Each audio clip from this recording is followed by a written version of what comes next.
नमस्कार दोस्तों, स्वागत है आप सभी का हमारे इस छोटे से चैनल निखिल मोटिवेशन ब्लॉग में। तो आज की इस वीडियो में हम लोग बात करने वाले हैं, क्या संविधान का निर्माण अकेले ही डॉक्टर भीमराव अम्बेडकर जी ने किया।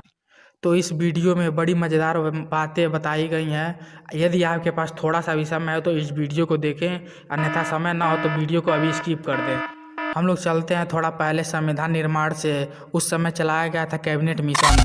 कैबिनेट मिशन के दौरान संविधान सभा का जो है गठन किया गया था।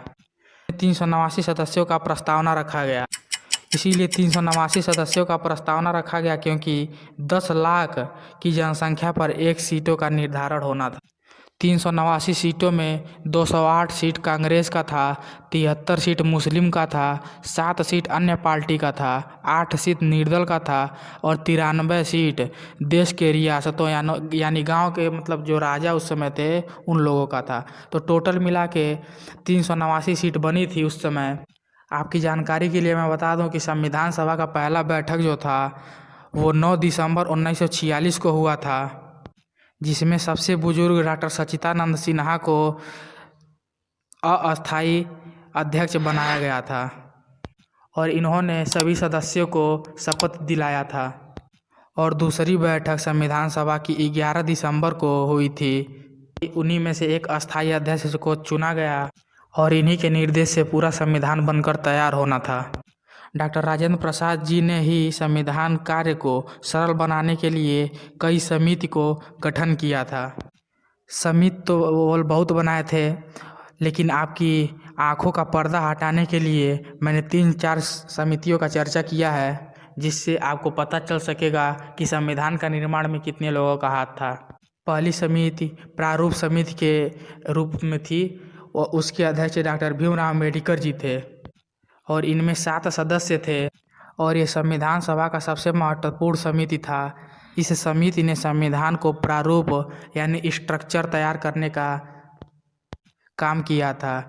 जैसे घर बनने से पहले जो नक्शा बनता है वो काम इनको मिला था।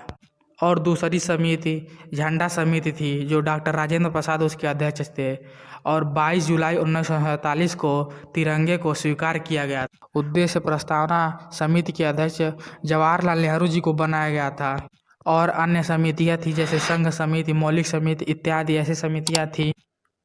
संविधान सभा का पहला बैठक 9 दिसंबर को हुआ था और संविधान बन के तैयार हो गया था 26 नवंबर 1949 को। इसी संविधान सभा के द्वारा संविधान को स्वीकार किया गया था, जिसमें 284 लोगों के हस्ताक्षर थे और 90 लोग पाकिस्तान चले गए थे, 15 लोगों की देहांत और इधर उधर भटक गए। आप ही अनुमान लगाइए, मान लीजिए कि 2 साल 11 माह 18 दिन में कितने लोगों का देहांत भी हो गया होगा। इसी के कारण 15 लोग इधर उधर भटक गए थे और देहांत भी हो गया था। उसके बाद 24 जनवरी 1950 को भारत के पहले राष्ट्रपति डॉक्टर राजेंद्र प्रसाद को चुना गया और राष्ट्रीय ध्वज लागू कर दिया था 24 जनवरी को। राष्ट्रीय गान लगभग लागू हो गया था 24 जनवरी 1950 को और 26 जनवरी को पूरा संविधान लागू हो गया था और उसी समय भारत एक गणराज्य हो गया। और मैं आपकी जानकारी के लिए बताते चलूँ, उस समय संविधान अंग्रेजी में ही लिखा था। सबसे पहले 389 लोगों का जितना मतलब अनुच्छेद था सब लिया गया और उसमें से जो महत्वपूर्ण अनुच्छेद था वो उठा के संविधान में लिखा गया।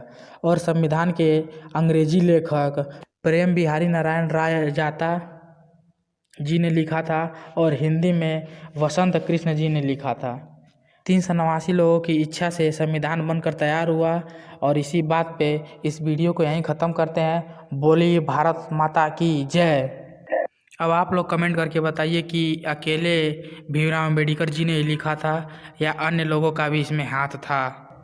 तो वीडियो थोड़ा सा भी अच्छा लगा हो तो लाइक कीजिए, चैनल को सब्सक्राइब कीजिए और वीडियो को शेयर कीजिए। हमसे इस वीडियो में कोई भी गलती हुई हो तो उसे माफ़ कीजिएगा और कोई भी